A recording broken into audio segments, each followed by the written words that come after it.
Here in front of me, let's open it up and see what you get. Okay, so we got the body here. It's about 20 ounces lighter than the D800 or 800E.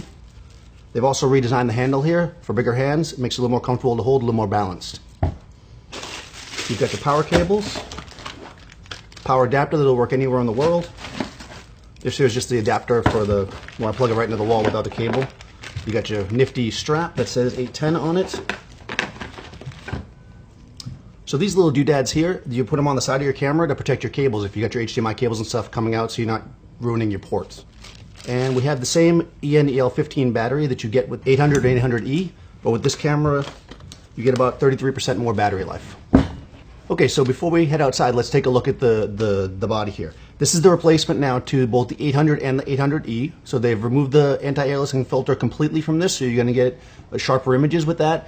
There is a chance of moire, of course, but we'll talk about that a little bit more. It's really almost a non-issue for most people. You've got a dual card slot here, SD and compact flash.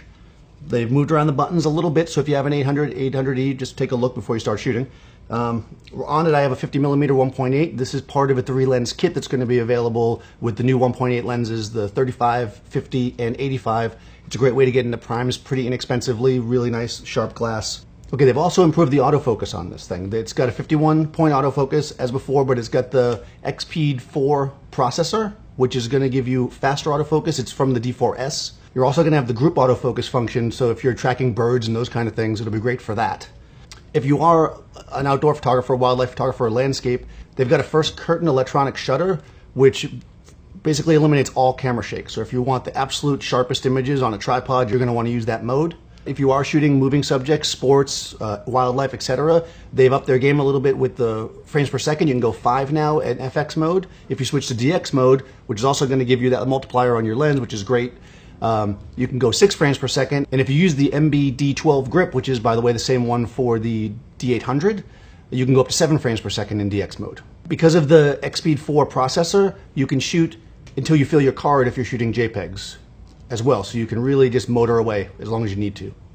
Another great improvement is they've lowered the base ISO to 64, so if you need to drag the shutter, or, longer exposures, you have that going for you without the need of ND per se. They've also raised the maximum ISO, which is going to help you a lot in low light. So working with this camera, you can go into the low ISO mode, which actually goes down to 32, which is great, and then the high ISO on this is 51,200, which is just crazy high. So for people who want to shoot RAW, but let's say can't handle the 36 megapixels, there's too much space processing power on the computer, they don't need to print large. Nikon has a new format, which is SNEF, which is about half the size and 12 bits, so you get much smaller files, which is going to be easier for you to handle in post. Okay, so we all know this is a great photo camera. It's also becoming a very robust video camera. The two main features that I like are they've added zebras for your exposure and also a flat profile, so you have much more flexibility in post. So in video, your ISO is a little bit different. You can only go down to 50, not 32, but it still goes up to 51,200 if you happen to be where there's no light. So this camera will also do slow motion at full HD in 60 frames. So like the 800, 800E, you can get uncompressed video out of the HDMI port to an external recorder. That'll give you 422. You can also record internally to a card, which you could not do with the 800 and 800E. So you'll get a second copy, or if you want to give it immediately to a client, let's say on a CF card, you can do that as well. Nikon's also added an auto ISO feature. So if you're running gunning, you can set your f-stop and your shutter speed, and the ISO will shift for you so you can keep a good exposure.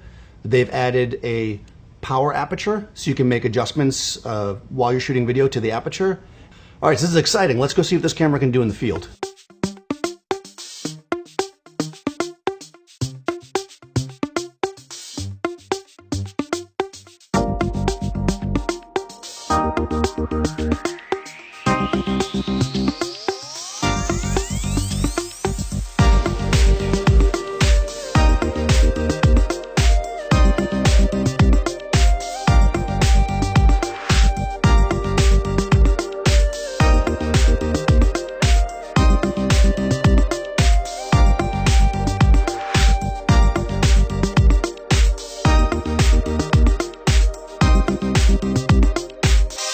All right, so I had a lot of fun shooting the camera today. I want to thank Nikon for letting us take it out.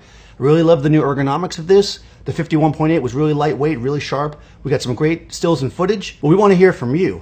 Are you excited about this camera? Which features do you think are the most interesting? How are you going to use them in your work? Post below and let's get this conversation